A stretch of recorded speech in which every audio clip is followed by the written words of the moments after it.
Good morning, friends, and welcome. My name is Michelle Fondin, and I'm the author of The Wheel of Healing with Ayurveda, an easy guide to an Ayurvedic lifestyle, and welcome to Ayurveda Answers. Today, we're going to talk about the doshas, which are the Ayurvedic mind-body types. The question I get most often is, I took the Ayurvedic mind-body type test in your book, Michelle, and I am on the fence about which one is my dominant dosha. This is a question that comes up all too often because the first thing is that when we're assessing ourselves, we have a tendency to second guess ourselves, and we also have a tendency to not be truthful and honest with ourselves as much as a friend or a family member who knows us would be honest with us. So my first recommendation, if you're not certain, if you've taken the mind-body type test in the book, and you're not certain of your Ayurvedic mind-body type, my first recommendation is to have a trusted friend or family member read the questions to you and give you advice if you're stumped on one of the phrases. Let me give you an example. For example, there is a statement in there that says something along the lines of, my friends and family would consider me to be very stubborn. So often what people say, they have a knee-jerk reaction to this and they're like, no, I'm not stubborn, not at all. But if you were to ask a friend or a family member, they might say, yeah, you are so stubborn.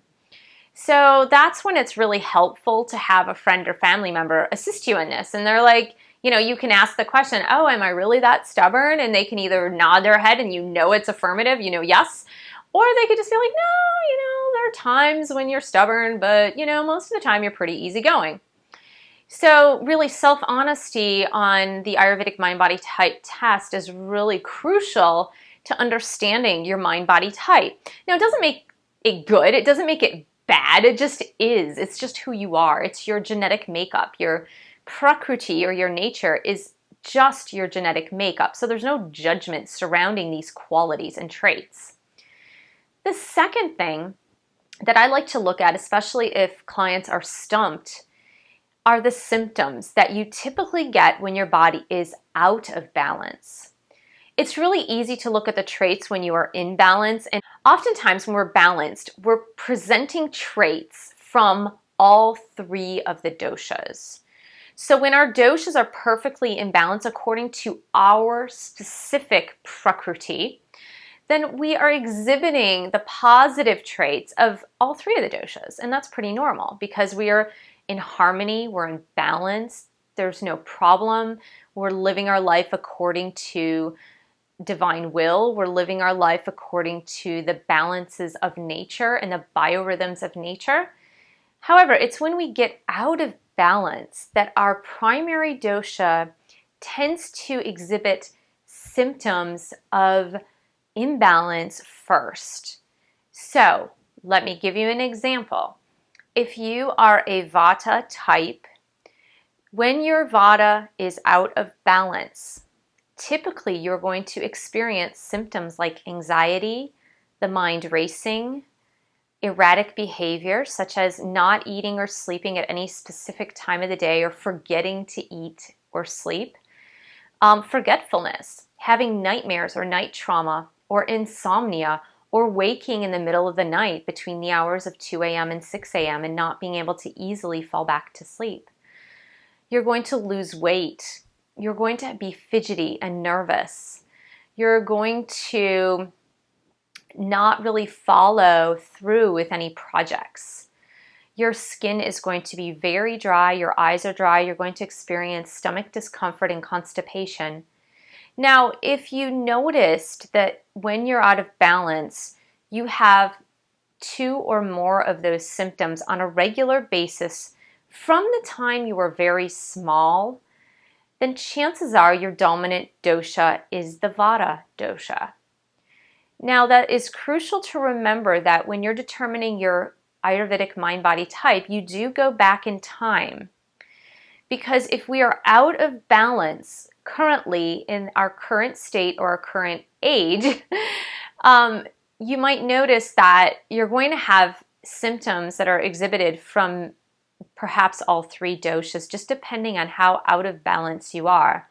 So if you're taking a snapshot of how you are today and you're looking at your symptoms, it may not give you an accurate picture of what is your dominant dosha, your dominant mind-body type.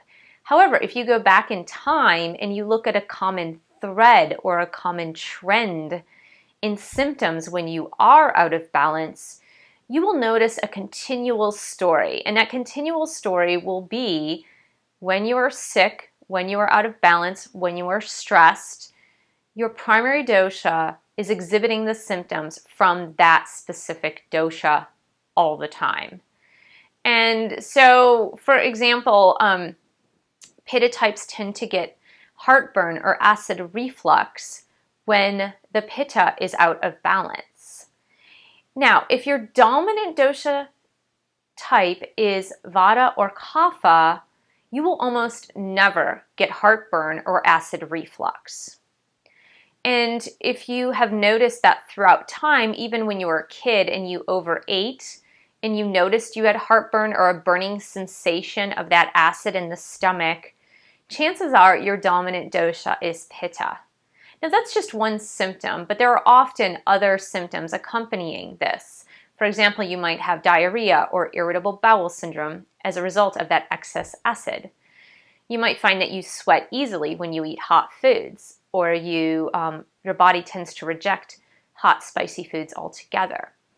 So if you're looking at it as a general trend throughout your life, you're more apt to understand your mind-body type and your primary dosha, your primary mind-body type. Why is this important? It's important because, first of all, it's really important that you know yourself, and that's the whole basis of Ayurveda, is that in order to heal yourself, you need to know yourself. You need to know your natural propensities. You need to know your body's weaknesses. And everybody has weaknesses and everybody has strengths. And so there's no shame in understanding this.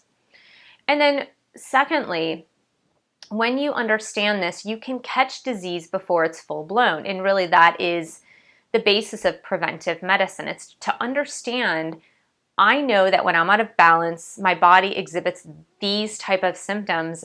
So as soon as I notice one or two of those symptoms, I'm going to rebalance through living my Ayurvedic lifestyle. And that's just the way that you know how to keep your body, your mind in check so you don't experience full-blown illness. So I hope this helped in determining your Prakriti or your Ayurvedic mind-body type. There's certainly more explanations in the book, The Wheel of Healing with Ayurveda. And if you have any further questions, I do Ayurvedic consultations. I can do them via Skype on the phone or in person if you're in the DC area.